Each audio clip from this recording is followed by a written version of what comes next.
بسم آب وولد ومنفس قدوس أحدو أملاك آمين. يتوارك እግዚአብሔር أملاك أبوينا لذا بصحنا اسكزاتي ساعات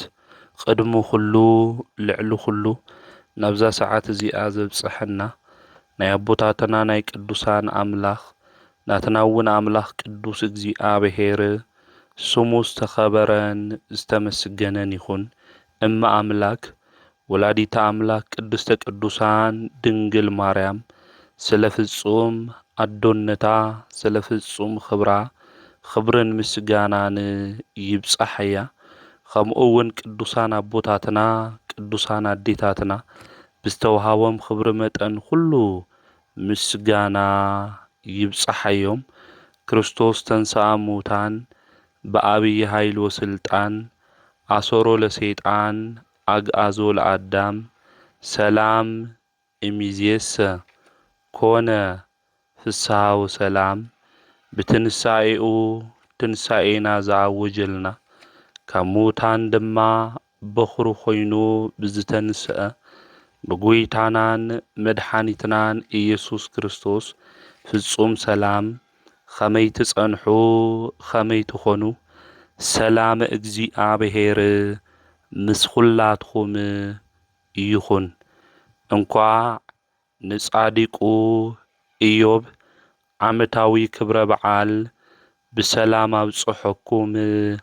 أبصحنا بأرثوذكساوي توحدو بيت كريستيان لومي قنبت خلته ناي صادقو ناي إيوب بتعجستو انفلتو بتعجستو دما واغا زرخبه لخلنا دما ابنت ممهر زخونه صادق لومي عمتاوي كبر بعالو ايو قدست بيت كريستيان ون بعاوي دمقت تخبرو ايا خمؤ ون لومي بيت كريستياننا اب قداسي غزي زتنبب وانجيل يوحنس معراف إسراء حدي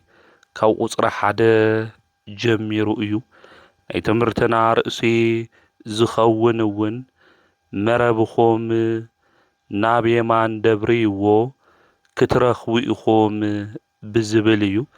زك على زئن رخو وانجيل يوحنس معراف إسراء حدي قصري شدشت ايو بزقال زي أملاخنا قدوس እግዚአብሔር نهيوتنا زتقم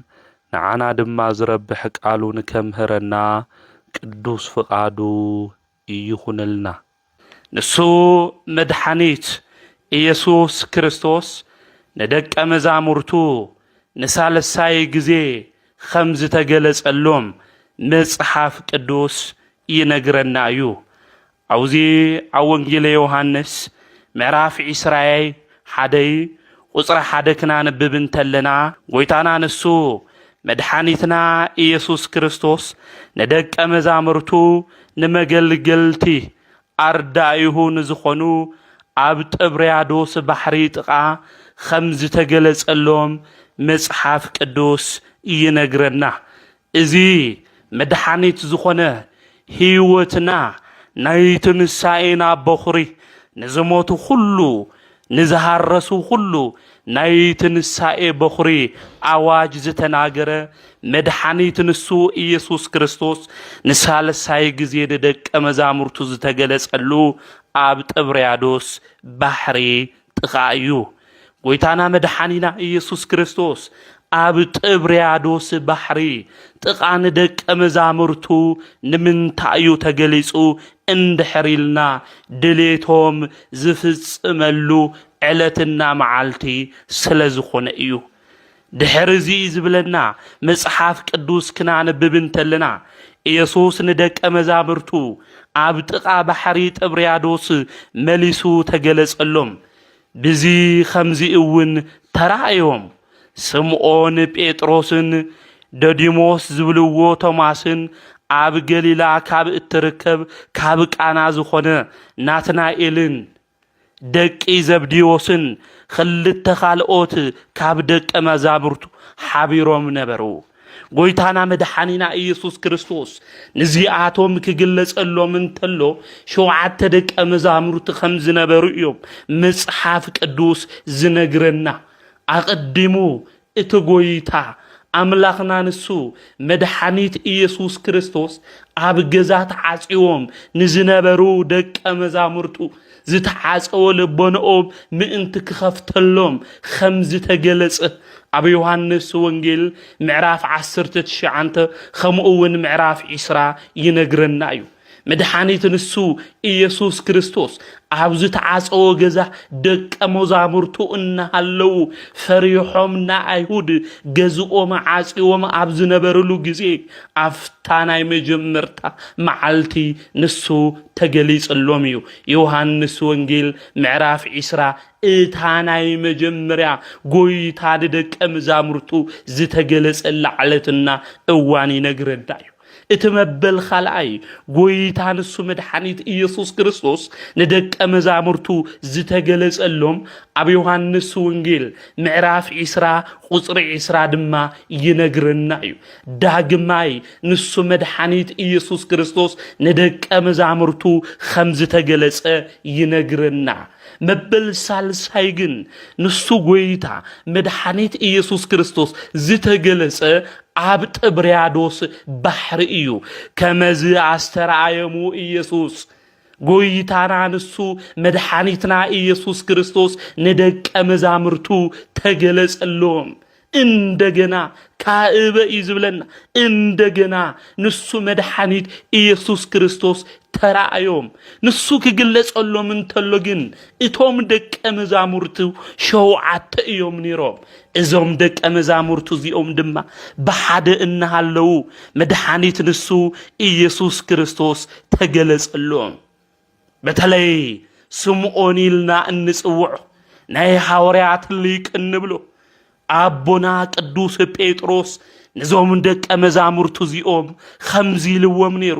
ወይቤሎሙ ስምዖን ጴጥሮስ አንሰ አሐውር ከመ አሰግር ዓሳ ከስግር አነ ክኸይድ እየ ኢሉ እቲ ደቀ መዝሙር ዝኾነ ቅዱስ ጴጥሮስ ንደቀ መዛሙርቱ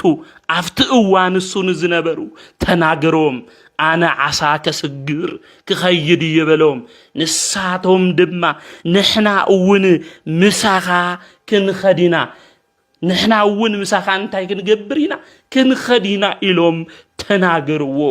ቅዱስ ጴጥሮስ እዚ ኢሉ ተስፋ ቆሪጹ ተዓጺው እውን ስለ ዝነበረ ንአይሁድ ፈሪሑ ኣብ ገዛ ተዓጺው ብጥሜት ድማ ክቕጻዕ እንተሎ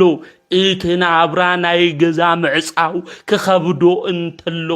ቅዱስ ጴጥሮስ ናይፍቲ ዝነበሮ ናይ መጀመርያ ስራሕ ክኸድየ ኢሉ ድማ ነገሮም። አውዚ ጊዜ እዚ ምስኡ ዝነበሩ እቶም 6 ደቀ መዛሙርቱ እውን ንሕና እውን ምሳኻ ክንኸዲና በልዎ። አውዚ እዋን እዚ እዩ መድኃኒት ንሱ ኢየሱስ ክርስቶስ በሓደ እናሃለው በሓደ ድማ ተሰብሲቦም በሓድነት እናሃለው ንሱ መድኃኒና ኢየሱስ ክርስቶስ ኣብ ማእኸሎም ድማ ተረኸበ። ንቶም ደቀ መዛሙርቱ ድማ ተገለጸሎም ይዝብለና መጽሓፍ ቅዱስ። ወገናተይ አውዛ ሓደ ዓብይ ቁም ነገር ክናስተውዕል ይግብእና። እዞም ደቀ መዛሙርቱ እዚኦም በሓደ እናሃለው እዮም። እቲ መድኃኒት ዝኾነ ጎይታ ዝኾነ ናይ ህይወት መንገዲ ኣብ ኢዱ ዝኾነ ናይ ትንሳኤ በኹሪ መድኃኒት ንሱ ኢየሱስ ክርስቶስ ኣብ ማእኸሎም ዝተረኸበ ጎይታና መድኃኒና ኢየሱስ ክርስቶስ ካብ ዝግለጸሉ መንገዲ እቲ ሓደ በሓድነት እዩ። ንሕና በሓድነት እንድሕር ጠጠው ዘይበልና በሓድነት ፍቅሪ እንድሕር ዘይተመላለስና ኮይና ንሱ መድኃኒት ኢየሱስ ክርስቶስ ኣብ ማእኸልና ክርከብ ከም ዘይኽእል ክንፈልጥ ይግብአና። ካብ ብዙሕ መንገዲ ጎይታ ንሱ እግዚአብሔር ዝግለጸሉ መንገዲ በሓድነት እዩ። መጽሓፍ ቅዱስ እኳ ክናንብብ እንተለና 1 2 3 ብሽመይ ኮይንኩም እንድሕር ተሰባሲብኩም أنا ما أخلكم تايكوني كركبية إلنا مصحف قدوس كوا كنا نببن تلنا نعمل خنا نسو قدوس እግዚአብሔር أما أخلنا كركب اندحر دلينا خوينا بحادنت بحاد لب خوينا تسباسيبنا كنركب يجبئنا إزوم دك أمزامرتو زيوم بحاد إنهالو تسبسيبهم إنهالو مدحانيت نسو إيسوس كريستوس نجوه مسخونة أما أخلهم دما ترخب إزبلنا قدوس بيتروس كخدي بل تسفا قريصو سلازت أميو اتوم خالقات دك أمزامرتو دما سعبو مساخاكن خدينا بلو ناب جالبا دما عتو نافتا جالبا سا عتيوهم دما ليت مولو ازوم دك أمزامرتو زيوم عساك دليو دما حدرو خوينو جنا حد عسا كرخو أي خالون حد عسا كرخو يخالون ليتو مولو إيهم دخيمهم إزم دك أمزامرتو زيوم نمنتاي مسلكم ناي እግዚአብሔር ቤተሰብ إزم دك أمزامرتو زيوم بليتي نابت أبريادوس بحر زخدو نمنتاي مسلكم انجرا نمرخام نبملعيهم خيدوم سلزت أميهم ነገር ግን ናቤተ ክርስቲያን ሊቃውንቲ ክነግሩና አንተለው እዞም ደቀ መዛሙርት እዚኦም በለይቲ ዝኸድሉ ምኽንያት እታ ሓደ ዓሳ ዝርከብ ብበዝሒ ለይቲ ስለዝኾነ እዩ እትመበል ካልኣይ ምኽንያት ግን ብቐትሪ እንድሕር ወፂኦም አይሁድ ረኺቦም ክቅጥቅትዎም ክቀትልዎም ስለዝኾኑ ጎይታ ድማ በአማን ተንሲሎም ተናጊሮም ነይሮም ዞም ደቀ መዛሙርቱ እዚኦም ክልተሻ ጎይታና መድሓኒና ኢየሱስ ክርስቶስ ተገሊጹሎም ኮይኑ ግና ናይ አይሁድ ፍርሓት ካብ ውሽጦም ግን ክለቅቕ ይኽኣል ስለዝኾነ በለይቲ ዝኸድሉ ምኽንያት እቲ ሓደ አይሁድ ስለዝፈርሑ እዩ ኮይኑ ግና ለይቲ ሙሉእ ደኺሞም ለይቲ ሙሉእ ለፊዖም ለይቲ ሙሉእ ብዙሕ ሓይሎም ጉልበቶም ኣውፂኦም ግን እዞም ደቀ መዛሙርቱ እዚኦም ሓደ ዓሳ እኳ ክረኽቡ ይኽኣሉ ሰውነቶም ደኺሙ ተስፋ ድማ ቆሪፆም ኣብ ዝነበረሉ ግዜ بنجوه دما نسو مدحانيت إيسوس كريستوس أما أخلهم دما ترخبه خميدس زبلك عليو وجناتي زمدك أمزامور تزيوم تأمي وميوم بلاي تعسات سعيني خوني أم تبريادوس بحري خوينو جنا حدا كمهر النازل ليه أو يقوم نجرس لزليو تسفا أوريسهم سونتهم دما دخيمو لبهم دما بمهواخ وشتي إنها اللوة نسو مدحانيت إيسوس كريستوس أما أخلهم ترخبه وجناتي تسفعو زقورتنا اللوجزي عقمي عبزسعنا اللوجزي نسو مدحانيت إيسوس كريستوس أو خلنا ما أخل نكركب ناتو قدوس فقعد يخون لنا قطر مسخونه مسابحة نسو مدحانيت إيسوس كريستوس نافتهم دك أمزامرتو نافتو نسو زحريهم زمرسوم دك أمزامرتو دمامسو فرحات مستميت حيزوهم عبز نبرو دك أمزامرتو عبز حزنو عبز تجنقو عبز دخمو عبز تشجرو دك أمزامرتو ما أخل نسو مدحانيت إيسوس كريستوس صحيح صدق عبز حي وان قطر دما ترخبه عيهود انتي فرحه موت سعرو دما زشنف نايت نسعي خلو بخرز خونه بعوي خبر دما قويتا نسو مدحانيت إيسوس كريستوس تقلز نابدك مزامورتو دما مسأ وقناتي ببزح وان ببزح قزي تسفع وريسران خون نخلينا بزح جزية دخيمنا كنخون نخلينا بزح جزية لفينا كنخون نخلينا وجناتي نجرجن ندخم نلفع تسفع عم مقراص من قد تنخدن تلنا أما أخلنا نسو مدحانيت إيسوس كريستوس كمزركب كنا أمن يجبنا إزوم حوريات زيوم تسفع قريصهم صبيحو دما نجوهم سخونة صحاي مسوسقت لبهم دما زنجعو دخيمهم عبزنا برلو سونتهم اوان نسو مدحانيت إيسوس كريستوس مسح مرببهم نام منتهي دبري وبل نبحري دبري وبل مرببهم نبحري دبري وبل نساعدهم دما خمز بلو او غويتا اوليك انا سراينو كله لليت او غويتا ممهر ليتو مولو دخيمنا لفئنا حنتي عسا كواكن ركب يخالنا يبلوه نسوغن دبريو مرببهم بلوهم عوز اوانزي ازوم دك امزامرتو خمز بلو وبك على كرس ناورد مساقرنا كم قالخا خمز عزز خانا مربنا ندبرينا بلو مربهم دما بيمان دبريو ويم تبايلهم عوز اوانزي خمتز عززخنا خمتز بالخيو خمتك علخا تعزيزنا نربنا بيمان انتاكن قبرينا كندبرينا بلو ازوم سألميتو ومزنبرو دك امزامر اتهم تسفا قريصهم دخيمهم زنبرو دك امزامرتو بك علخا مسرت انتاكن قبرينا نربنا كندبرينا دما بلوو مغنياتو نسو مدحانيت إيسوس كريستوس نابقوم قريبو مسيو زلو ناب هيوتنا خلو مسيو ناب حدارنا خلو مسيو ناب هيوتنا خلو مسيو قريبو مرببخم دبريو ناب يماني بلنا اتؤمن قويتا مدحانيت نسو إيسوس كريستوس ازام دك امزامور تزيهم دما خمتك على خانتاكن قبرينا مرببنا بيمان تاكن قبرينا كن دبرينا بلو ليتمولو دخيمهم لفيعهم يوم جن حدا عساكر رخو أي خالي وجناتي خندش عدقيم نايمخون جزاي مولئي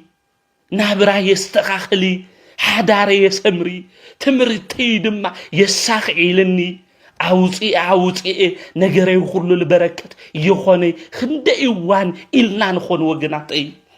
بزحوان كويلنا كوينا نجراتنا كله تهمنا تزرعنا كله نجر الساق إلنا تسفاز قرصنا بزوحاتنا زدخمنا بزوحاتنا زوم دك أمزامور تزيمون دخيمة من لفيعهم تسفاز قرص له سونتهم عاوز دخم الأوان جد نسمد حنيت إيسوس كريستوس عبد أبريادوس بحري تجلسوا مرببهم بيمان تجبروا دبروا بلهم زوم دك أمزامور تزما إشبلو وجناتي بهيوت زمننا كله على جزي عبير كنجرنا تلو ملكوت هاوي دمس كنجرنا تلو ناي جزي عبير قال هاو النازل على ما ويزخونه سبرات كله زسجن زغود كله دما زمول ناي جزي عبير قال كنجرنا تلو اشيلنا نغراتنا كله كنفصميو زغبنا زوم دك أمزامور تزيمون جبروا تبالو ليتو مولو دخيمهم سالچوم نجر جن كم قالخا اتمرببنا انتاي كنجبرين كندبرين عبلنا ليتو مولو عساب تبريادوس بحري يلي مالتي يخوني وغانا عساني ايو نمنتاي جن يرخوي نسعاتهم اغزيابهر سلازي يليو مچم اغزيابهر مسانا اندحر زيل منم نجر كنجبر خمني نخيل كنفلت يقبئنا مصحف قدوسون ابي يوحنس وانجيل معراف 15 قصر 5 كرانب بنتلنا بزي انا منم نجر كتجبرو يدخل يزبل بزي اغزيابهر منم نجر كنجبر خمزي نخيل او هيوت زمننا كله كنفلت يقبئنا دخام طرح يزخون ملفعت راح يزخون وقناتي اغزيابهر زي تحوصو اغزيابهر فقادو زي بلو سراح اندحر خوينو مدخامت راح يزخون ازوم دك امزامور تزيهم جن ليتمولو دخيمهم نجر مرببهم نابي مان دبريو تبحالو عوز اوان زي كم قالخا مربنا دما كندبرينا بلو كم قالخا انتاي كنجبرينا مرببنا كندبرينا بلو مربو كم قالو كم مدحانيت إيسوس كريستوس تعزيزهم مسجبروا وجن اتمرببهم ملأ ليتمولو دخيمهم حنت عساز يرخو دك أمزامورتي مسحاب امبيس كابزبلهم مرببهم كله بعسا تملأ وجناتي نايلبونانا دليت نكمل اندحر دلينا حساباتنا كله كسمرو كساقعو اندحر ندلي خوينا آمين لنا إجزي أبهر قال بمسمع بقدم ما تصفى بمجوا لبنا نازخون مربب كندبريو يقبلنا حساباتنا كله لبنا كله بيمان كندبريو يقبلنا زوم دك أمزامور تزيهم مرببهم بيمان تايقبروا دبريو تبعل بيمان دبريو مستبعلو زوم دك أمزامور تزيهم مرببهم دما دبريو ليتمو لأكل في عمكو يوم وقنات لا يمان زي دبريو دو يمسلكم بس أقام طرح دا مرببهم سديدهم يمسلكم نقرقن زقبرو وزنبرو زلفعو وزنبرو زسرحو وزنبرو بزي اجزي عبهر فقاديو بزي اجزي عبهر قاليو نتقدوس بيتروس زدخمو زنبرو خوينو جنا مدحانيت نسو إيسوس كريستوس دبريو مسبلهم جن مرببهم اسكام مسحاب زعبيهم مئتي حمساي سلستي عاسا بزوع دما رخبو إيزبلنا مسحاف قدوس كنا نببنت لنا نحساباتنا كله كمل حساباتنا كله دما مليئو قدلتنا كله كشفن اندحر دلينا خوينا وجناتي كم قالوا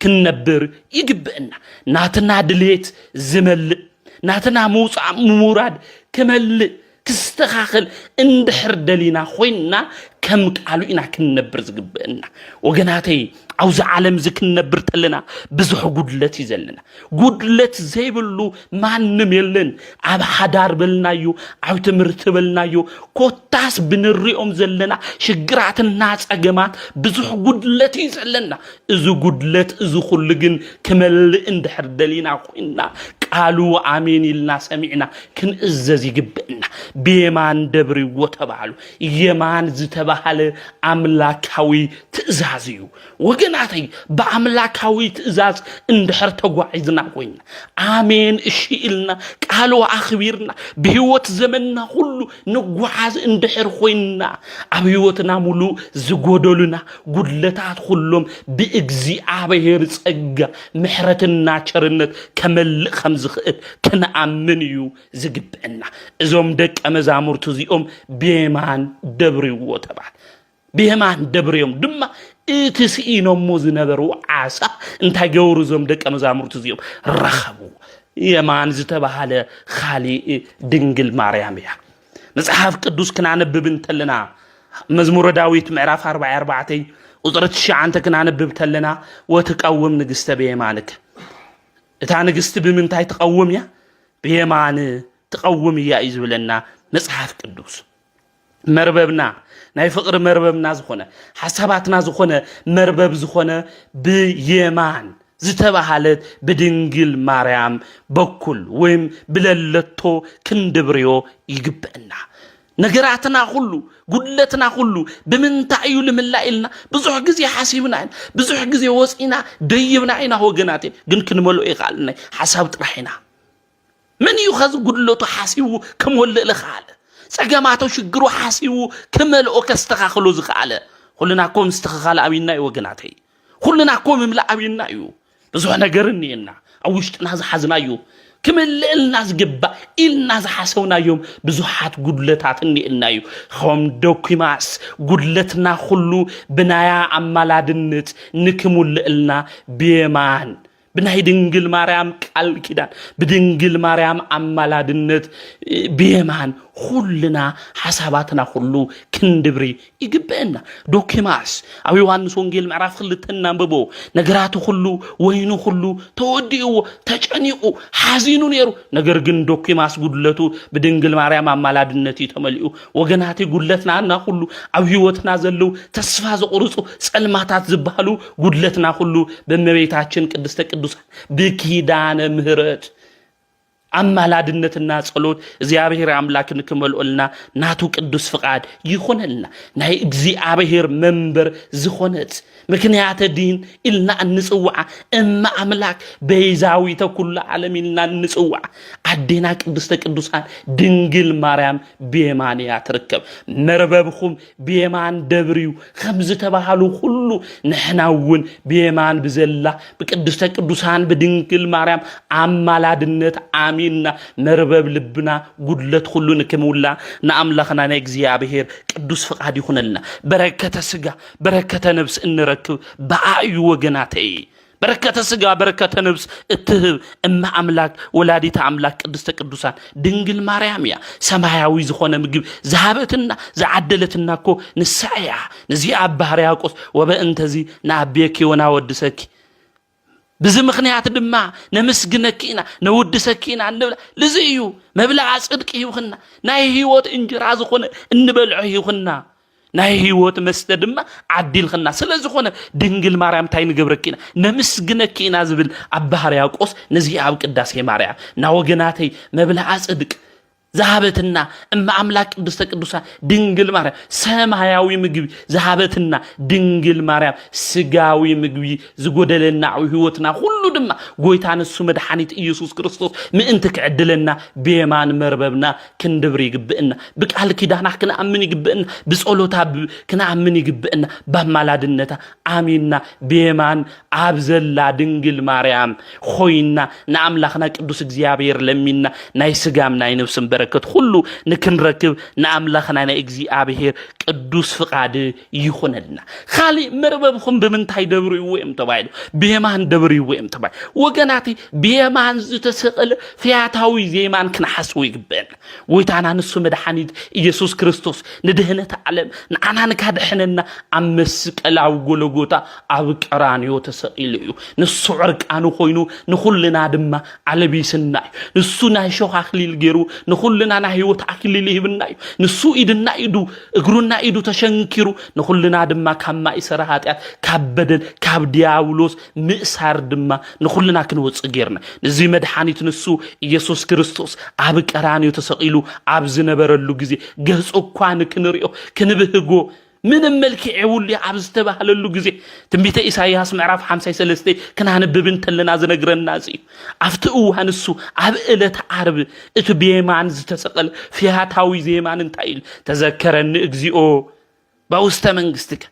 ام منغستك عبز مصخا غزي انتاي غبرن ذكرني حسبن بل ناوغناتي لبنا زخونه مربب نابيمان دبري وك بالن تلو ام منغستك تمص انتلخ نسخا غويت املاخنا غزي ابير حسبنا كنولي غبن لبيت كريستيان مصينا صلوت كنغبر تلناكو حساباتنا كله خمزينا كنبلبل زغبنا او غويت املاخنا قدوس እግዚአብሔር ام منغستك ابز مصخا غزي انتاي غبرنا ذكرنا حسبنا كنبلو يغب ذكرني حسبن المال دما حساباتنا كله بمنتاي كون يغبو بيمان كخونو يغبا مالد نازم دق مزامورቱ زيوم مرببم بمنتاي دبريو بيمان دبريو نعملاخمنا እግዚአብሔር ትእዛዝ دما انتاي غبرو اخبرو بيمان دما مرببم سددو بصقام يخوني مرببم سديد خمتك علو تعزيزم بيمان دما مرببم غيرم اتي مرببم دما عساز سانه مرببم دما انتي خونه مولو ايو زبلنا ناوغناتي مرببنا كله حساباتنا كله نغراتنا كله بصقام كندور يغبن نما انتي مسلكم غدلتنا زي مدلو وغناتي لمن تاي غدلتنا زي مل حساباتنا كله بصقام سلن ندبريو كوي حساباتنا كله بصقام اندحر ندبريو خوينا بصقام منجد اندحر اناقمطو خوينا ابلعلو غدلت يزخون ابونا ادم ادينا حيوان كناستاوسهم يغبن اوري زفرت اوري زفطرت معراف 3 قصر 1 كنا نبب نتلدا እግዚአብሔር እንታይሉ ካውዝ እጽ ከይትበልዒሉ ትእዛዝ ሄዎ ኮይኑ ግና ዲያብሎስ ሰይጣን ብተመን ተመሲ አብተመን ውሽጥ ሆይ እንታይሉ አምላክ ከይትኾኒ እምበይ እዝማን ድሕር በሊዕኹም ታይ ክትኾኒ ኢኹም ናይ ሰማይና ምድሪ ነገስታት ክትኾኒ ኢኹም ኢሉ ጸጋም ዝኾነ መንገዲ ጸጋም ዝኾነ ሐሳብ ነገሩ አው ዝእዋን ዝሰሚዕም ታይ ኮይኖም ብጸጋማው መንገዲ ኸይዶም ማለት ንሕናውን ብጸጋማው ዝኾነ መንገዲ ኸይድና ኣብ ልዕሊ ጉድለት ከይጋጥመና ነገራትና ሐሳባትና ህይወትና ሁሉ ብበረከት ብናይ እግዚአብሔር ጸጋ ክሙላ እንድሕር ደሊና ኮይና በየማን መንገዲ ክንኸን ይግበአና ዓስኦም مسملأ عفت مربب قدوس يوحنس اغزئنا وقتلو نقدوس بيتروس انتايلو ازكو غويتا ايو ازمنيو غويتا ايو بلا عاوز اوان زي قدوس بيطرس كافتا زنبره جالبا ጥራሕ ዝባኑ ድማ እንታይ ኾነ ናፍቲ ባሕር ንሱ ኣተው ይዝብለና መጽሐፍ ቅዱስ ክናንብብ እንተልና ጥራሕ ዝባኑ ነይሩ ስለዝኾነ ናብ ምንታይ ኣተው ናፍቲ ባሕር ንሱ ኣተው ቅዱስ ጴጥሮስ ጥራሕ ይኾነን ጥራሕ ዝባኑ ባዶነቱ ጥራሕ ይኾነ ነይሩ ናይ ኣእምሮ ጉድለት እውን ነይሩ እዩ ቅዱስ ጴጥሮስ ናይ ቅዱስ ጴጥሮስ ናይ ኣእምሮ እርቃን ምዃን ጉድለት እንታ እዩ እንድሕሪልና እምነቱና ቅዱስ ጴጥሮስ ዝጎደለ ነይሩ ምክንያቱ ቅዱስ ጴጥሮስ ኣቅዲሙ እንታይ ኢሉዎ ኣብ ምዕራፍ 21 ቁጽሪ 2 ክናንብብ ተለና ኣነ ዓሳ ከጽምድ ክኸድ ኢሉ ንድሕሪት ተመሊሱ ቅዱስ ጴጥሮስ ዓሳ ታገብር ክኸድ ከጽምድ ክኸድ ዓሳ ታይ ከስግር ክኸድ ኢሉ ንደቀ መዛሙርቱ ተናገሩ ንኡትሉኒ ጎይታና መድኃኒትና ኢየሱስ ክርስቶስ ንደቀ መዛሙርቱ ንዑ ተኸተሉኒ ኢሉ ጎይታና መድኃኒትና ኢየሱስ ክርስቶስ ዝጸውዖም ደቀ መዛሙርቱ ቅዱስ ጴጥሮስ ዝቃል እዚ ረሲዑ ናይ ኣእምሮ ጉድለት ድማ ስለ ዘጋጠሞ ናብ ድሕሪት ተመሊሱ ክኸድ ይበለ ጎይታና መድኃኒትና ኢየሱስ ክርስቶስ ንዑ ተኸተሉኒ ኢሉ ንደቀ መዛሙርቱ ተጸውዖም እንተሎ ብፉሉይ ዓላማ ነይሩ እዚ ዓላማ ዝግን ቅዱስ ጴጥሮስ ዘንጊዕዎ ነይሩ ናይ ኣእምሮ ጉድለት ናይ እምነት ጉድለት ድማ ቅዱስ ጴጥሮስ እንታይ ገይርዎ ነይሩ ኣጋጢምዎ ነይሩ ማለት እንታ ወገናተይ በህይወት ዘመንና ሁሉ እግዚአብሔር ንዓና ዝጸውዕና ዓላማ እንታይ እዩ ንምንታይ እግዚአብሔር ጸውዕና ንምንታይ እግዚአብሔር ፈጢርና እዚ ኢልና ክንሓስብ ይግብአና ስሙን ክንቅድስ خبرو دم أنك نورثيو እግዚአብሔር ፈጢርና እዚ ዓላማ እዚ በደንብ ክንርዳ ይግበና ቅዱስ ጴጥሮስ ግን ዝተጸውዖ ዓላማ ረስዕ ቅዱስ ጴጥሮስ ንዓተኸተለኒ ኢሉ ካብ ዓሳ ምስጋር ንሱ መድኃኒት ኢየሱስ ክርስቶስ ተጸውዖ እንተሎ ምእመናን እንታይ ክገብር ናብ ቅዱስ ህይወት መንገዲ ናብ ብርሃን ዝኾነ ወንጌል በቃሉ ሰቢኹ ንካምጽ እንበር ተመሊስና ዓሳ ከስግር ይኾነ ቅዱስ ጴጥሮስ ግን ጠመዮ እምነቱ ድማ ጎዲሉ ነበረ እምነቱ ጎዲሉ ዝነበረ ቅዱስ ጴጥሮስ ስለዚህ ጠመዮ ናብ ዝነበረ ናይ መጀመሪያ ስርሑ ድማ ክምለስ ሓሰበ እንደ ወገናት ንኾን ብንስሓ ተመሊስና ናብ እግዚአብሔር ገዛ መጽና ከምኡውን ስጋው ወደሙ ተቀቢልና ናብ ጽቡቕ ዝኾነ ህይወት ናብ ቅድስና ስፍራ መጽና ተመሊስና ናብ ኃጢአት ዝኸድና ወገናተይ እግዚአብሔር ጸውዕና ናብ ቅዱስ ስፍራ አምጽዩ ድማ በበረከት ሁሉ መሊኡ አብ ደስ ዝብል ህይወት ከመላልሰና አብ ክርስትና መንገዲ ما كنوص كنعتو انتلنا تمليسنا نافتو زنبرنا يو حاتيات كنعتو يقبئنا داقم ندحريت كنمل አይግበእና ከም ሓረስታይ ነብራና ሁሉ ህይወትና ሁሉ ንቅድሚቲ ክኾን ዝግበኦ ናብ ድሕሪት ተመሊስና በኃጢአት ሁሉ ክንመላለስ አይግበእና ቅዱስ ጴጥሮስ ግን ንዝተጸውዖ ዓላማ ገዲፉ ናብ ዓሳ ምስጋር ናብ ዝነበሮ ስርሑ ናይ መጀመሪያ በእምነት ጉድለቱ ምኽንያት ክኸድማ ሓሰበ ጎይታና ንሱ መድኃኒትና ኢየሱስ ክርስቶስ ግን ስለተበልዕዎ ስለተሰትይዎ ነገር አይተጨነቁ ኢሉዎም ነይሩ ቅዱስ ጴጥሮስ ግን እዚ ቃል ዝረሲዑ ናብ ድሕሪት ተመለሰ ናይ እግዚአብሔር መጋቢነቱ ቅዱስ ጴጥሮስ ረሲዑ ነይሩ ኦ አምላክ መግበና አብልዕና ስቴና ኢሉ ቅዱስ ጴጥሮስ ተጸልይ ነይሩ እግዚአብሔር መገቦ ነይሩ ሆይኑ ግና ናይ እግዚአብሔር መጋቢነቱ ረሲዑ ግዚያዊ ድሌቱ ዓሳ ስለዚ ነበረ ክበልዕ ስለዝኾነ ድማ እዚ ዓሳ እዚ ድማ ጎይታና መድኃኒትና ንሱ ኢየሱስ ክርስቶስ ሃቦም ጎይታ እኮ እዩ ምስበሎ እቲ ድኽመቱ ዝጎደሉ ትድኽመቱ ሁሉ ዝመልእሉ እቲ ናይ ሰውነቱ ድኻም ሁሉ ድማ ክዕረፎ ዝኽእል ሁሉ ነገር ከስተኻኽለሉ ዝኽእል ጎይታ መድኃኒት ንሱ ኢየሱስ ክርስቶስ ምዃኑ ቅዱስ ጴጥሮስ ንስፈለጥ ጎይላ ምንታይ ኸይዱ ላው ጎይታ ኸይዱ ዓሳ ከጽምድ ቆይ ኸይዱ ናይ መጋቢነት ኮረሲዕ ነይሩ ግን ንሱ ጎይታና አይሉ ቅዱስ ዮሐንስ ተነግሮ እንተሎ ጉድለቱ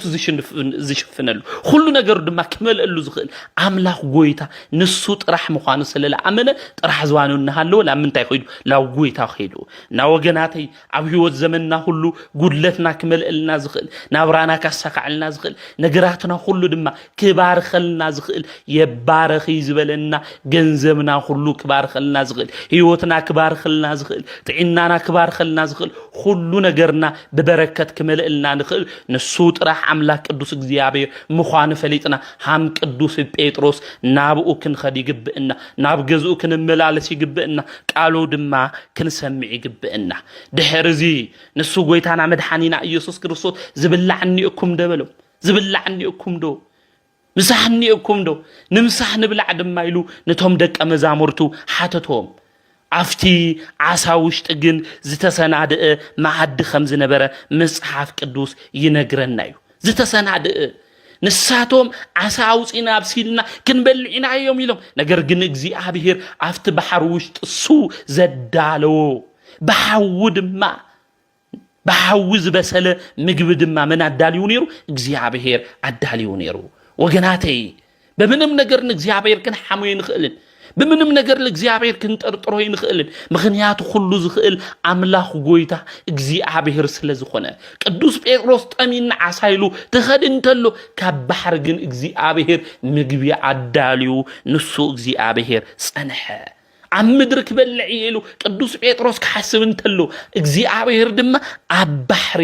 ምግብ አዳለው عم مدرخونه አባሕርخونه ዝምግብ አነ እየ ትብል እንተል እግዚአብሔር አብ ገዛት ዓጽዩኻ እናሃለውኻ ምምጋብ ዘይኽእል ከይመስለካ እንኳን አብ ገዛ ኮይንካ ዓጽዩኻ እናሃለውኻ የኾነ አባሕር አዳልዩ ምግቢ ከብልዕ ዝኽእል አነ እየ ብግብረ አምላካዊ ዝበሰለ መላእክት ድማ ዘዳለውዎ ምግቢ እግዚአብሔር ንደቀ መዛሙርቱ አዳለወ አውዚ ጊዜ እዚ ድማ ንዑ ንምሳሒሉ ድማ ተናገረ ንሱ አምላኽና ቅዱስ እግዚአብሔር ከምዚሉ ክናገር እንተሎ ከምዚሉ ከሐትት እንተሎ ግን ከመልሰሉ መኒ ኻኢሉ ድማ ከሐቶ ዝደፈረ ማንም ይነበረ ናይ አእምሮ ባዶነቶም ምምላሱ ዘርድእና ምዃኑ ክንፈልጦ ይግበአና ኮይኑ ግና እዚ ደቀ መዝሙር እዚ ቅዱስ ጴጥሮስ እቶም ኻልኦት ደቀ መዛሙርቱ ናይ እግዚአብሔር መጋቢነቱ ረሲዖም ዓሳ ላምድ ላይ ኸይዶም ዓሳ ክደልዩ ኣብ ዝኸደሉ ጊዜ ድማ ክረኽቡ ኽኢሎም እዮም መጀመሪያ ክረኽቡ ይኽአል ዳሓረ ግን ንሱ መርበቦም ደብርዩ ምስበሎም ግን ዓሳ ክረኽቡ ኽኢሎም እዮም መጀመሪያ ግን ክረኽቡ ይኽአል ወገናት ኣብ ህይወት ዘመንና ሁሉ ዝሰዓናዮም ብምንታይ ምኽንያት እዮም ኢልና ክንምርምር ይግብአና ኣብ ህይወትና ዘመን ሁሉ ኣብ ዙርያና ዘለው ሁሉ ንምርኻብ ከም ሰማይ ዝረሓቁና ንምንታይ እዩ እንድሕር ኢልና ከም ትእዛዙ ከም ቃሉ ስለለይ ንኸድ ምዃኑ ክንፈልጥ ይግብአና ማለት እዩ ማዕበል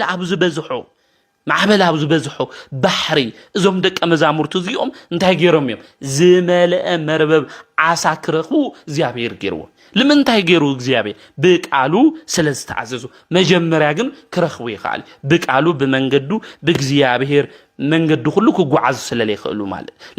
ማለት እና እግዚአብሔር ኣብ ደረቅ ምድሪ ወይም ኣብ ምድረ በዳ ድማ ከምግብ ከም ዝኽእል ክንፈልጥ ይግበአና ንእስራኤላውያን እግዚአብሔር መግይዎም አውሪ ዘጻት ክናነብብ ተለና ታር ኣብ ምድረ በዳ እግዚአብሔር ታገይርዎም መግይዎም ማለት እና እግዚአብሔር መጋቢነቱ ክናአምን ይግበአና ከም ቃሉ ከም ትእዛዙ ድማ ክንጓዓዝዩ ዝግበአና ንስሓ ዝኣቶ ስጋው ወደሙ ዝተቀበለ ሰማያዊ ምግብ ዝተመገበ ከመይ ምድራዊ ምግብ ክስእን ይኽእል ከመይ ክስእን ይኽእል ወገናት እዚ በደንብ ገይርና ክነመላልሶ ይግበአና ቃላው አኺቢርና ብናይ መንገድ እንድሕር ኸይድና ሁሉ ነገር ክምግበና ሁሉ ነገርና ድማ ከሰኻዕልና ዝኽእል አምላኽ ንሱ ቅዱስ እግዚአብሔር ምዃኑ ፈሊጥና በህይወት ዘመንና ሁሉ ክንጓዓዝዩ ዝግበአና ማለት ከምናይና ሐሳብ ደኺምናይና ከምናይና ሐሳብ ተጓዒዝና ቅዱስ ጴጥሮስ ምስቶም ኻልያ ደቀ መዛሙርቱ ለይቱ ሙሉ ቶም ሸውዓተ ደቀ መዛሙርቱ ደኺሞም ለፊዖም ሓንቲ ዓሳ ግን ክረኽቡ ይኽአል ሐሳብ ልርከወሉ ለይቱ በበዝሒ ኣብ ልመላለስሉ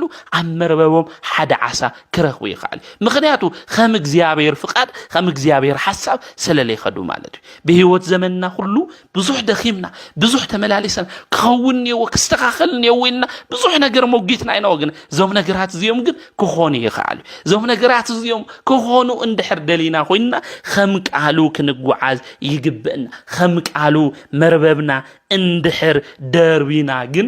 ዓሳ ንረክብና ናይ ልብና ድሌት ናይ ሐሳባትና ሁሉ ጉድለት ድማ ይሙላይ ዞም ደቀ መዛሙርቱ እዚኦም ጠሚዎም ነይሩ ዳሓር ግን እንታይ ኾኑ ጸገው ይዝብል ኣብ ጥሜት ዘለው ኣብ ጽምእ ዘለው ወገናትና ሁሉ አምላኽና ቅዱስ እግዚአብሔር በቸርነቱ ልካጽግቦም አምላኽና ቅዱስ እግዚአብሔር ንክምግቦም ናቱ ቅዱስ ፍቃድ ይኹነልና ሁሉ ነገርና ንክመል መውጽኢ መእተዊና ሁሉ ድማ ንክሳኽዕልና ብናይ ቅዱስ እግዚአብሔር ቃል ክንመላለስ ይግብእና ከምቲ ቃልኻ መርበብና እንታይ ክንገብርና ነውርዲና ከም ዝበሉ ከምቲ ቃሉ ልቦናና ብትሕትና ብፍቅሪ ብመንፈሳዊ ናይ እግዚአብሔር ቃል ተመላሊስና ዝጎደለና ሁሉ ነገር ድማ አምላኽና ቅዱስ እግዚአብሔር ንክሞልአልና ናቱ ቅዱስ ፍቃድ ይኹነልና ሐዋርያት ተስፋ ቆሪጾም ነይሮም ተስፋው ዝቆረጽሉ ጉድለቶም ድማ ኣብ ዝበዝሐሉ ግዜ አምላኽና ቅዱስ እግዚአብሔር ተረኺቡ ጉድለቶም ሁሉ መሊእሎም ከምቲ ቃሉ ከምቲ ትእዛዙ ስለዝገበሩ ከም ኣቦታትና ከም ሐዋርያት ከም ቅዱሳን ናዮም ደቂ ስለዝኾንና ከም እግዚአብሔር ቃል ተጓዒዝና ብመለኮታዊ ድምፁ መንገዲ ድማ ኸይድና ከም መጽሓፍ ዝእዝዘና ተግባራዊ ስራሕ ሰሪሕና ድማ ኸይድና ነገራትና ሁሉ ቅዱስ እግዚአብሔር ንክመልአልና ንኣምላኽና ናይ እግዚአብሔር ቅዱስ ፍቃድ ይኹነልና ከምኡውን ብለማዓንቲ መጽሓፈ ስንክሳር ክናነብብ እንተለና ጉንበት 2 ጻዲቁ ኢዮብ በዓለ ዕረፍቱ ምዃኑ መጽሓፈ ስንክሳር ይነግረና እዩ እዚ ጻዲቅ እዚ መረቡ ናብ የማን ደብሪዩ ናይ ኣምላኹ ናይ እግዚአብሔር ቃል ሰሚዑ በቲ ናብ የማን ዝደብረዮ መረቡ ድማ ናይ ጽድቂ ዋጋ ዝረኸበ ቅዱስ ኣቦ እዩ እዚ ጻዲቅ እዚ ትውልዱ ካብ ነገደ አብርሃም ዝተወለደ እዩ አብርሃም ንይስሐቅ ወሊድዎ ይስሐቅ ድማ ንኤሳው ወሊዱ ኤሳው ድማ ንራጉኤል ራጉኤል ድማ ንዛራ ዛራ ድማ ንኢዮብ እዩ ወሊድዎ ስለዚ ጻዲቁ ኢዮብ ናይ አብርሃም ትውልዲ ዘርኢ ሐረግ ዘለዎ ቅዱስ እዩ ኣብ ምድረ ኡፅ እትበሃል ድማ ዝነብር ዝነበረ ቅዱስ እዩ እዚ ቅዱስ እዚ የዋህ ምዃኑ ዕጉስ ምዃኑ ቅዱሳት መጻሕፍቲ ዝመስከረሉ እግዚአብሔር እውን ዝመስከረሉ ጻዲቅ እዩ አውዚ ኣብ መጽሓፈ ኢዮብ ምዕራፍ 1 ክናነብብ እንተለና ኢዮብ ፍጹም ቅንዑን ንእግዚአብሔር ዝፈርሕ ክፉእ ካብ ምግባር ዝረሓቐ ሰብ ከም ዝነበረ ቅዱስ መጽሓፍ ይነግረና እዩ ስለዚ ኢዮብ ብህይወት ዘመኑ ሁሉ እግዚአብሔር ዝፈርሕ ፍጹሙን ቅንዑን ዝነበረ ጻዲቅ እዩ ካብ ክፉእ ነገር ሁሉ ድማ ዝረሓቐ ቅዱስ እዩ እዚ ቅዱስ እዚ ብፍላይ ኣብቲ ዘመን እሱ ካብ ዝነበሩ ሰባት ብጣዕሚ በዓል ጸጋን ሃፍታምን ዝነበረ ሰብ እዩ ጥሪቱ ድማ 7,000 ኣባጊዕ 3,000 ድማ ግማል 500 ጽምዳ ብዑር 500 ወላዳት እዱግ ዝነበሮ ብዙሕ ግዝኣት እውን ዝነበሮ ጻዲቅ እዩ ኢዮብ ኣብ ምብራቕ ኣከባቢ ድማ ዝበለጸን ዓውይ ሰብን ከም ዝነበረ ቅዱስ መጽሓፍ ይነግረና እዩ ደቁ እውን 10 ውላድ እዮም ነይሮሞ 7 ኣወዳት 3 ድማ ኣጓላት ነይሮሞ እዮም እዞም ደቁ ድማ ሕጊ እግዚአብሔር ንክፈልጡ መስዋዕትን ከቕርቡን እግዚአብሔር እውን ኢዮብ የምህሮምን ስለናቶም ድማ ኢዮብ ይጽልይ ከም ዝነበረ ቅዱስ መጽሓፍ ይነግረና እዩ ሓደ እዋን ግን ሰይጣን ኣብ ቅድሚ እግዚአብሔር ጠጠው በለ ኢዮብ ንምኽሳስ ኢዮብ ጻዲቅ ስለ ዝኾነ ብጽድቂ መንገዲ እውን ስለ ዝተጓዓዘ ነዚ ጻድቅ እዚ ኢዮብ ንምኽሳስ ኣብ ቅድሚ እግዚአብሔር ሰይጣን ጠጠው ከም ዝበለ ንኢዮብ እውን ከም ዝኸሰሶ ቅዱስ መጽሓፍ ነንብብ ኢና ሓደ መዓልቲ ደቂ እግዚአብሔር መጺኦም ኣብ ቅድሚ እግዚአብሔር ቆሙ ሰይጣን ድማ ማእኸሎም መጸ ሽዑ እግዚአብሔር ንሰይጣን ካበይ መጺኻ በሎ ሰይጣን ድማ ንምድሪ ክዘራን ክመላለሳን ጸኒሐ መጻኹ ኢሉ ለእግዚአብሔር መለሰሉ። እግዚአብሔር ከዓ ንሰይጣን ንባርያይ ኢዮቡስ አስተውሂልካዮ ዶ ከም ኢዮብ ገይሩ ንእግዚአብሔር ዘምልኽን ክፉእ ካብ ምግባር ዝረሓቐን ፍጹምን ቕኑዕን ሰብ ኣብ ምድሪ የለን በሎ። እግዚአብሔር ኣምላክ ስለ ናይ ኢዮብ ጽድቂ ካብ ሓጢኣትን ካብ ክፉእ ነገርን ምርሓቑ እግዚአብሔር ክምስክር እንተሎ ኣውዚ ንምልከት ኢና። ሰብ የኾነን ኢዮብ ዝምስክረሉ ዘሎ ዓለማት ዝፈጠረ ኣምላኽ ቅዱስ እግዚአብሔር ንኢዮብ ናይ ጽድቁ ነገር ክገልጽን ክምስክርን እንተሎ ኣውዚ ቅዱስ መጽሓፍ እዚ ንምልከት ኢና። ሰይጣን ከዓ ንእግዚአብሔር ኢዮብ ንእግዚአብሔር ዘምልኸካ ብኸምኡ ኣይኮነን፣ ንስኻ ንኡ ምስ ቤቱ ኣብ ዙርዩን ዘሎ ኩሉ ሓሊኻዮ ንተግባር ኢዱ እውን ባሪክኻዮ ምድሪ ዝመልአ ጥሪት እውን ሂብኻዮ ኢኻ። ስለዚ ኩሉ ነገር ስለ ዝባረክኻሉ ኩሉ ነገር ስለ ዘለዎ እዩ ንኣኻ ዘምልኸካ ዘሎ ብጽድቅን ብቕንዕናን መንገዲ ዝጓዓዝ ዘሎ ኢሉ ሰይጣን ተናገረ። ኣብዚ ግዜ እዚ ንዓኻ ተዝጸርፈካ ነይሩ፣ ዝጸርፈካ ንብረቱ ሃፍቱ ኩሉ ነገር ተወሲድካዮ ንዓኻ መምላኽ ክሓድግ ነይሩ እዩ ኢሉ ተናገረ። ሽዑ እግዚአብሔር ንሰይጣን ኣብ ልዕሊኡ ዳ ኢድኻ ኣይትዘርግሕ እምበር ዘለዎ ኣብ ኢዱ ኩሉ ሂበካ ኣለኹ ኢልዎ። ሰይጣን ከዓ ካብ ቅድሚ እግዚአብሔር ወፀ እዩ ዝብል። ስለዚ ሰይጣን ቀኒኡ ንኢዮብ ክፍትን ፍቃድ ንእግዚአብሔር ክሓትት እንተሎ ንምልከት ኢና። ንሕና ብጽድቂ መንገዲ ክንጓዓዝ እንተለና፣ እግዚአብሔር ክነምልኽ እንተለና፣ ካብ ሓጢኣት መንገዲ ክንወፅእ እንተለና፣ ካብ ክፉኣት መንገዲ ክንወፅእ እንተለና፣ እግዚአብሔር ብዝበሎ ሕግን መንገድን ድማ ክንጓዓዝ እንተለና ዝኸሰና መን እዩ እንድሕር ኢልና ዲያብሎስ እዩ ዝኸሰና፣ ሰይጣን እዩ ዝኸሰና ማለት እዩ። ስለዚ ብጽድቂ መንገዲ ክንጓዓዝ እንተለና ፈተና ክበዝሐና ተሎ መከራ ክመጽእ እንተሎ ንምንታይ እዩ ክንብል ኣይግብአናይ ማለት እዩ። ምክንያቱ ሰይጣን ይኸሰና ኣሎ ምዃኑ እግዚአብሔር ድማ ንዓና ተመኪሑ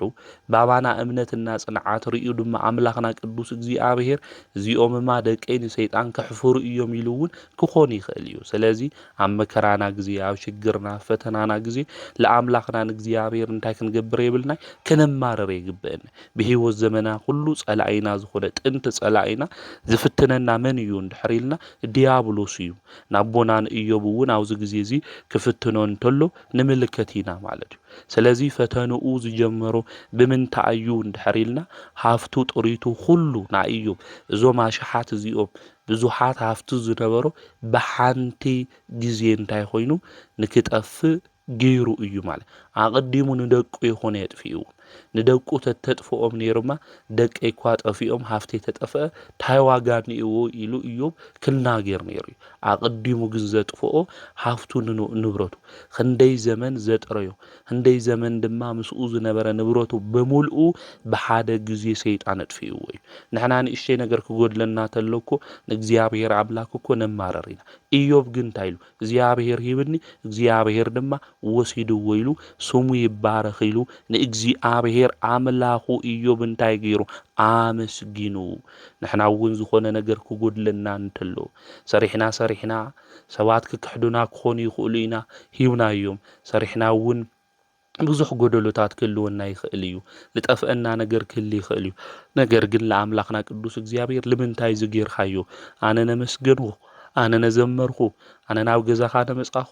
ነጸለኹ ንምንታይ ኢኻ እዚ ነገር እዚ ለይገበርካለ ኢልና ክነግሩ እምርም ከምኡ እውን ክነማረር ለይኾነ ስለ ኣምላኽናን ቅዱስ እግዚአብሔር ብኩሉ ነገር ኣመስግኑ ስለልተባሃልና ኣምላኽና ቅዱስ እግዚአብሔር ክነመስግኖ እዩ ዝግብአና ማለት እዩ። ድሕሪ እዚ ሰይጣን ተሸኒፉ ማለት እዩ። ኢዮብ ብዝነበሮ ነገር ሁሉ እንተጠፍአ እኳ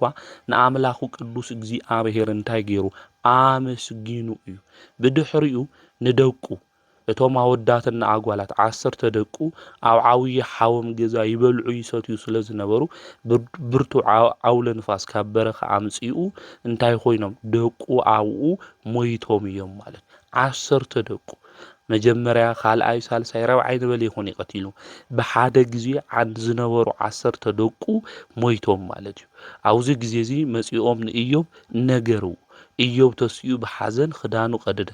ርእሱ እውን ተላጽየ ናብ ምድሪ ተደፊኡ ድማ ሰገደ ከም ዝበለ ኢዮብ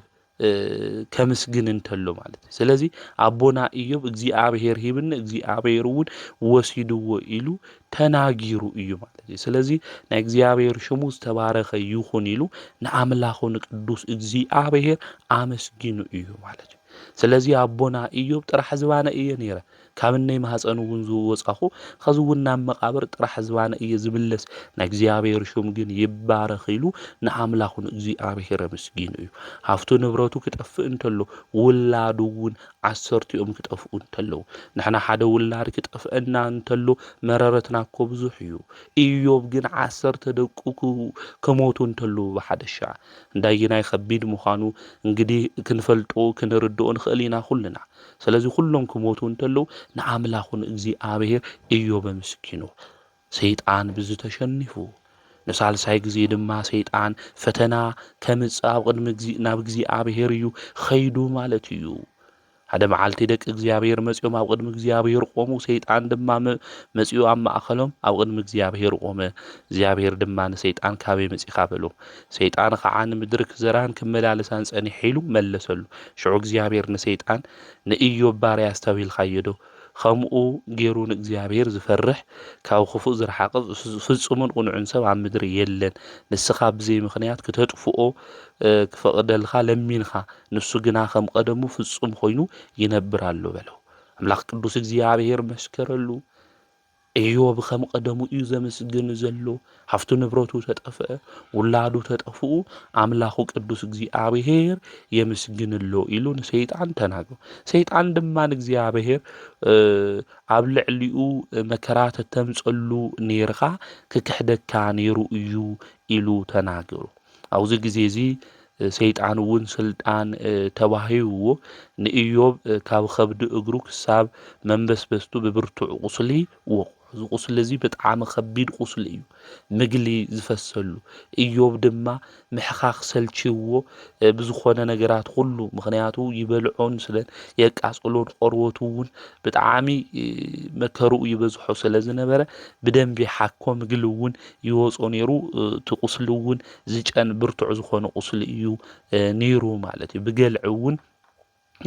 ሒዙ እንታይ ገብሮ ነይሩ ማለት እዩ ይሓኮ ነይሩ። ኣብ ሓሙኽሽቲ እውን ኢዮብ ተቐሚጡ እዩ ማለት እዩ። ደቆም እቶም ሃፍቱ ተወዲኡ ከዛ ኣብ ልዕሊኡ መከራ መጽኡ ጽኑዕ ዝኾነ ሕማም ኣብ ልዕሊኡ ኣብ ኢዮብ መጽኡ ማለት እዩ። ንሕና ተንኾን እንታይ ኢና ንገብር ነርና? ኣብታና መጀመርያ ፈተና ኢና እንታይ ንገብር ነርና? ንሰናኽል ነርና ማለት ዝኾነ ነገርና ክውሰድ እንተሎ እግዚአብሔር ዝኾነ ነገር ሂብና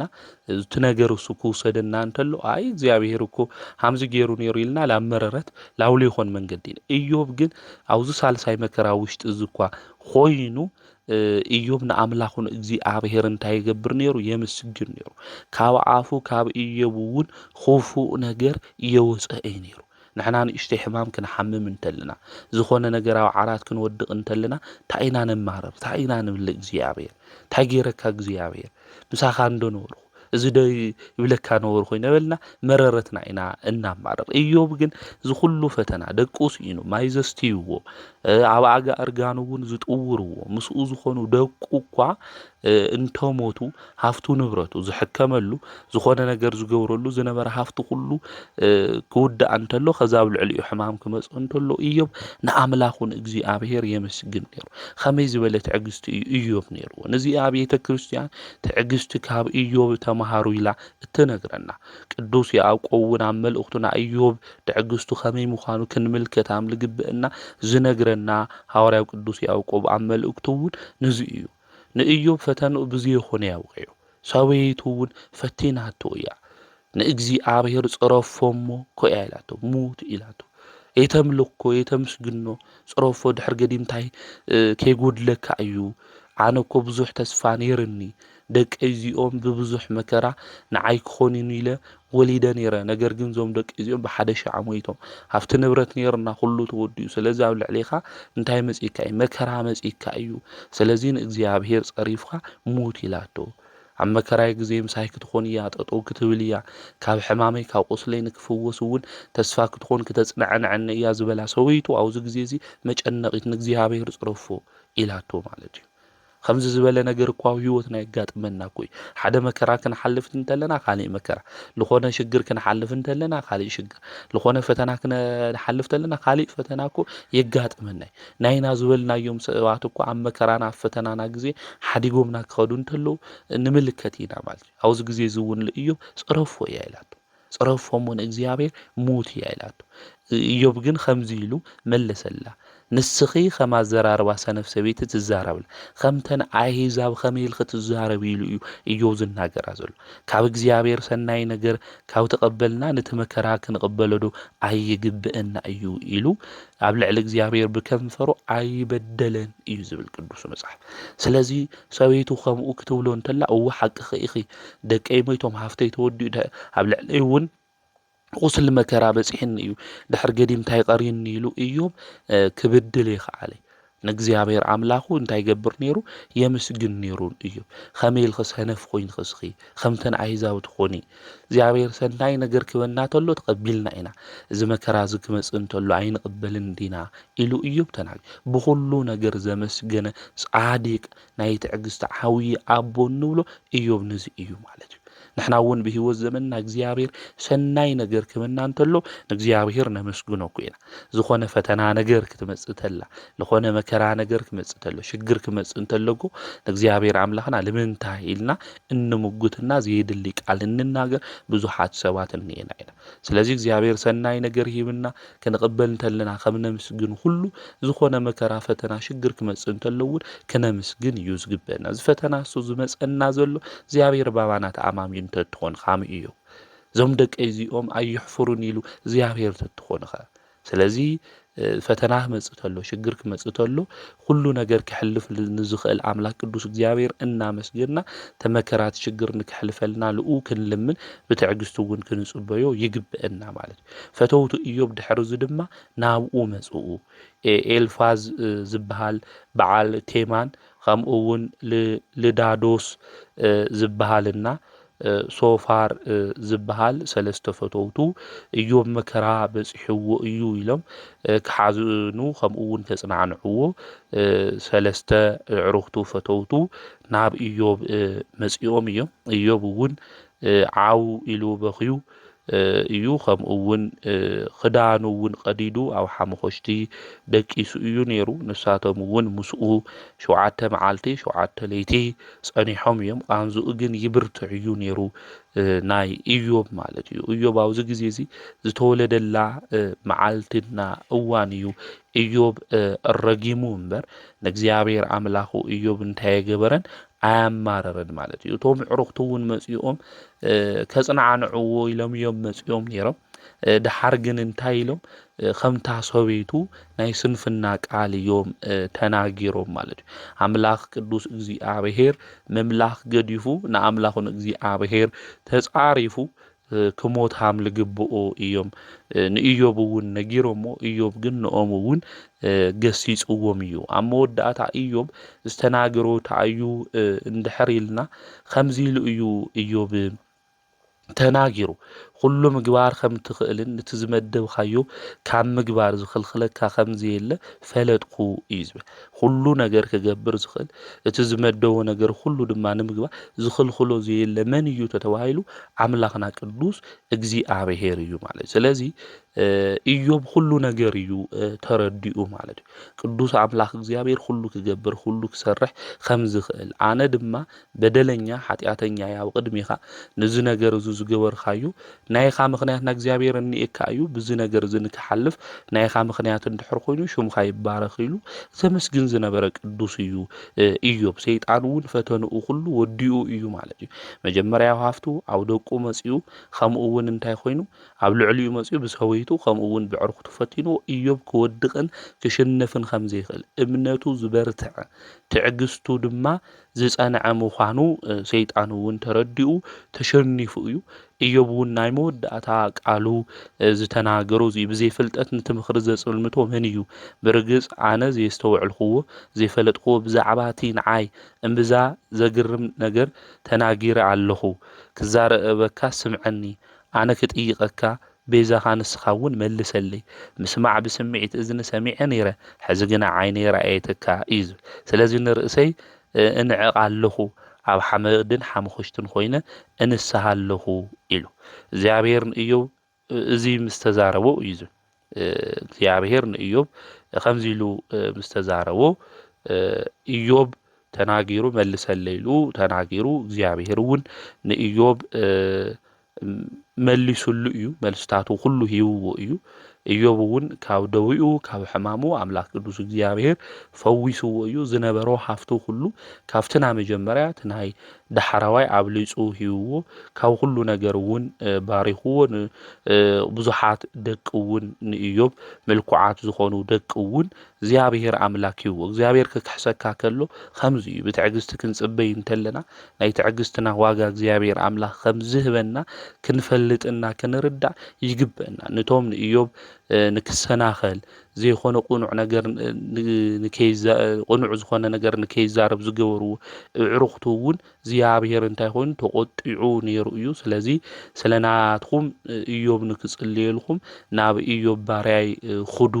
ዝቃጸል መስዋዕት እውን ሒዝኩም ኹዱ ኢሉ እግዚአብሔር አዚዝዎም እዩ ኢዮብ ባርያ እውን ክጽልየልኩም እዩ ባርያ ኢዮብ ክጽልየልኩም አነ እውን ክቅበል ና ኢዮብ ጸሎት እግዚአብሔር ክሰምዕ እንተሎ አውዝ ንምልክና ጻዲቅ ጸሎት እግዚአብሔር ከም ዝሰምዕ እውን ቤተክርስቲያን ተምረና ነዚ ስለዚ ኢዮብ አው ህይወቱ ክንሪኦ እንተለና ናይ ኢዮብ ነገር ኢዮብ ብትዕግስቱ እግዚአብሔር አምላክ ዝበለጸ ዋጋ ከምዝሃቦን ከምዝባረኾን ቅዱስ መጽሐፍ ይነግረና ይርደና ስለዚ ካብ ኢዮብ ተዓውዩ ቁም ነገር እንምሃሮ ብትዕግስቲ መንገድ ክንጓዝ ፈተና መከራ ክደራረው ክመጹ ይኽእሉ እዮም ንኹሉ ክሕልፍ ዋጋ ክህብ ዝኽእል ግን አምላክ ቅዱስ እግዚአብሔር ከም ዘሎ ፈሊጥና ኣብ ቅድሜና ዘሎ ጉያ ብትዕግስቲ እንታይ ክንገብር ክንጎይ ከም ዝግበአና ክንፈልጥ ክንርዳእ እዩ ዝግበአና ለዚ ሊቁ አባ ጊዮርጊስ ዘጋስጫውን ኣብ መዓዛ ቅዳሴ ክናገር እንተሎ ኣብ ሰዓታት ና ኢዮብ ደመና ኦ ማርያም ብረዲኤት ንዒሉ ዝናገር ነዚ እዩ ማለት እዩ እግዚአብሔር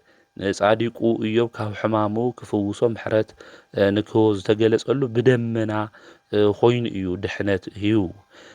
بزمن حديث دم እግዚአብሔር دوي نفس أنعنا زنبرة نحنا نمدحان إلو استجلس اللامن يان دحريلنا أنتي وتدمنا نبلان بيتنا قدس قدوسان دنجل مريم يا مال سلازي أملاخنا قدوس እግዚአብሔር نيوب كاب حمامو كفتنو كهولو نجر خمسة دحنو كله نعناون كفتنانا كام مكرانا كله أملاخنا قدوس እግዚአብሔር يدحننا لومي عدنا إيوبيات مثل ኢዮብ ሁሉ ነገር ሁሉ ሀፍትን የርዎ እዩ ሰይጣን ድማ እንታይ ኮይኑ ቀኒኢሉ እዩ ዓድናውን ዓድ ቅዱሳን ብዙሕ ገዳማት ዘለዋ ነገር ግን ሰይጣን እርስ በርስና ክንፋረስ እርስ በርስና ልክንጥፍ በብዙሕ ነገር እንታይ ይገብር ይቀኒ እዩ ማለት ንኢዮብ ፈተና ሐምለም ጸሉ ሁሉ ኣብ ዓድና ንሪእልና መከራና ፈተናና ሽግርና ብዙሕ ነገርና ንምልከትልና አዴታትና ቁስለን ከይደረቃ ኣብ ልዕሊ ቁስሊ ኸዚ ጨውኩ ስኽንተሎ ንምልከትልና ማለት ስለዚ እዚ ሰይጣን ብዙሕ ፈተና ብዙሕ መከራ የምጽ እዩ ማለት ዓድናውን ብዙሕ ፈተና መጽይዋ ብዩዲት ጉዲት ብዙሕ ፈተና መጽይዋ በሐመድ ግራኝ መጽይዋ በብዙሓት ብዙሕ ፈተና መጽይዋ ነገር ግን እግዚአብሔር ካብ መምላኽ ለድሕሪት የበለቲ ዓድና ማለት እዩ ስለዚ ዓድና ኢዮብያት መስ ፈተና በመከራ ያ ተፈተለላ ፈተና መከራ ዝማዕበላት ሁሉ ናይ መከራና ሽግር ጸጥ ከብል ልኽእል አምላኽ ቅዱስ እግዚአብሔር ምዃኑ ክንፈልጥ ክንርዳእ ይግበአና ካፍቲ ዘለና መከራ ሽግራት ሁሉ አምላኽና ቅዱስ እግዚአብሔር ምሕረቱ ልኢኹ ሰላም ፍቅሪ ንክዕድለና ድማ ናቱ ቅዱስ ፍቃድ ንክኾነልና ንአምላኽና ናይ እግዚአብሔር ፍቃዱ ይኹነልና ድሕርዚ ኢዮብ 140 ዓመት ነበረ እዩ ዝብል ደቂ እውን ሪኡስ ካብ 4 ትውልድ ሪኡ ኢዮብ ሸምጊሉ ድማ ዕድመ ጸጊሁ ሞቶ እዩ ዝብል ጉንበት ክልተ ብለም ዓንቲ ናይ ኢዮብ በዓለ ዕረፍቱ ናይዚ ዓብይ ዕጉስ ዝኾነ አቦ ጻዲቅ በዓለ ዕረፍቱ ምዃኑ እዩ መጽሐፈ ስንክሳር እውን ዝነግረና ጠቅላላ ዕድሙና እዩ 248 ዓመት እዩ 140 ዓመት ተወሲኹሉ እዩ ናይ ኢዮብ ኢሎም ሊቃውንቲ ቤተ ክርስቲያን ይነግሩና እዮም ማለት እዩ። ስለዚ ኣቦና እዮም ብዙሕ ትምህርቲ እዩ ዘምህረና። ዓድና እውን ኢዮብ እያ ትመስል ብዙሕ ነገር ሰይጣን ቀኒኢላ ፈተና እውን ከብፅሐላ እንተሎ ንምልከት ኢና እሞ ንኢዮብ ዘድሐነ እግዚኣብሔር ዘድሕን ዝፍውስ ኩሉ ነገር ዝገብር ተስፋና ዝኾነ እግዚኣብሔር ተስፋና ጽልሚትና ተስፋ ቆሪጽና ተጨኒቕና ተበሳጨውና ላውሊ የሆነ መንገዲ ክንኸድ ኣይግበአና። ካብ ኢዮብ ብላዕሊ ንሕና እኮ ይተፈተነ ካብ ኢዮብ ብላዕሊ ተፈተነ መን እዩ? ደቁ ጠፊእዎ ብሓደ ሻዕ ከምኡ እውን ሃፍቱ ንብረቱ ኩሉ ተወዲኡ ኣብ ልዕሊኡ መከራ በፂሑ ኣብጥቁ ዝነበሩ ሰባት ዝፈተኖ መን እዩ? ካብ ኢዮብ ብላዕሊ መከራና ኣይበዝሒ ካብ ኢዮብ ብላዕሊ እውን እየተፈተና። ስለዚ ካብ ኢዮብ ብላዕሊ የተፈተና እንድሕር ኮይና ብማዕበልን ብንፋስን ማእኸል ድማ መንገዲ ዘለዎ ኣምላኽና ቅዱስ እግዚኣብሔር ክፍውሰና ከድሕነና ምሕረት ክልእኸልና ካብ ዘለናዩ ጸልማት ከውፀና ከም ዝኽእል ኣሚንና ፈሊጥና ብእምነት መንገዲ ኮይና ተጓዒዝና ብፍጹም ፍቅሪ ኮይና ኣምላኽና ቅዱስ እግዚኣብሔር ክነምልኽ ብናቱ መንገዲ ክንመላለስ ናቱ ቅዱስ ፍቃድ ይኹነልና። ናይ ጻዲቁና ኢዮብ በረከቱ ረድኤቱ ኣማላድነቱ ምስ ኩልና ህዝበ ክርስቲያን ንክኾን ኣምላኽና ናይ እግዚኣብሔር ቅዱስ ፍቃድ ይኹነልና። ከምኡ እውን ለማዓንቲ መጽሓፈ ስንክሳር ክናነብብ እንተለና ጉንበት 2 ማለት እዩ በዓለ ዕረፍቱ ዝኾነ ናይ ቅዱስ ኣባ ጳጉሜስ ናይ መንፈስ ወዱ ዝኾነ ረድኡ ዝነበረ ድሕሪ ኣባ ጳጉሜስ እውን ዝተሾመ ኣባ ቴድሮስ ዝተባሃለ ኣቤሜኔት ናይ ኣቡነ ኣረጋዊ ጻዲቅ እውን ዓርኩ ዝነበረ ለማዓንቲ በዓለ ዕረፍቱ ምዃኑ መጽሓፈ ስንክሳር ይነግረና እዩ። እዚ ኣቦዚ ብገድሊ ዝተጸመደ ከምኡ እውን እዙዝ ጽቡቕ ስራሕ ዝሰርሕ ዝነበረ ብፍጹም መንገዲ ዝጓዓዝ ዝነበረ እዩ። መንፈስ ቅዱስ እውን ኣብ ልዕሊኡ ስለ ዝነበረ ነቶም መነኮሳት ኩሎም እውን ዘጽናዕንዕ ዝነበረ እዩ። ጥበብን ፍልጠትን ዝነበሩ ብዕድሚኡ ህፃን እኳ እንተኾነ ገሳጸን መኻርን ገይሩ ኣባ ጳጉሜስ እውን ሸይምዎ ነይሩ እዩ። ድሕሪ ኣባ ጳጉሜስ ዕረፍቱ እውን ኣቤሜኔት ኮይኑ ዝተሾመ ቅዱስ ኣቦ እዩ። ብትሕትና መንገዲ እውን ዝተጓዓዘ ካብዚ ዓለም እዚ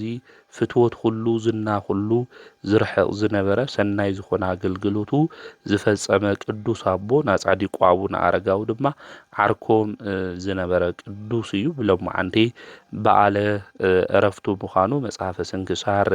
ይነግረና እዩ። ናባ ቴድሮስ ሊቀ ሚኔት ኢልና እንጽውዖ ናይዚ ቅዱስ እዚ በረከቱ ረድኤቱ ኣማላድነቱ ምስ ኩልና ህዝበ ክርስቲያን ይኹን። ከምኡ እውን ናይ 12 ሰማዕታትና ኣባ ኤሲ ማህበር እውን ለማዓንቲ ብሰማዕትነት ዝዓረፍሉ ዓመታዊ ክብረ በዓል ምዃኑ መጽሓፈ ስንክሳር ይነግረና እዩ። ናይዞም ኩሎም ቅዱሳን እዚኦም በረከቶም ረድኤቶም ኣማላድነቶም ምስ ኩልና ህዝበ ክርስቲያን ይኹን። ወርሓዊ በዓላት እናኽብሮም ናይ ቅዱስ ዮሐንስ መጥምቀ መለኮት፣ ናይ ቅዱስ ታዲዮስ ሐዋርያ፣ ቅዱስ አቤል ጻዲቅ ከምኡ እውን ቅዱስ ኣባ ጳውሊ ገዳማዊ ማለት እዩ ዓብይ ኣቦ ከምኡ እውን ቅዱስ ሳዊሮስ ዘአንጾኪያ ኣባ ሕርያቆስ ዝሃገረ ብህንሳ እውን ወርሓዊ በዓሎም እዩ እሞ ናይዞም ቅዱሳን እዚኦም ኩሎም በረከቶም ረድኤቶም ኣማላድነቶም ምስ ኩልና ህዝበ ክርስቲያን ይኹን። ዓድና ይሓልውልና መንደርና ህዝብና ሁሉ ናይ ሰላም ናይ ፍቅሪ ንክገብሩልና ብጸሎቶም እውን ናብ እግዚአብሔር ኣምላኽ ንከማልዱልና ናቱ ቅዱስ ፍቃዱ ይኹነልና። ዘምሃረና ዝገሰጸና ናይ አቦታትና ኣምላክ ቅዱስ እግዚአብሔር ስሙ ዝተኸበረን ዝተመስገነን ይኹን። ወስብሐት ለእግዚአብሔር ወወላዲቱ ድንግል ወለመስቀሉ ክቡር።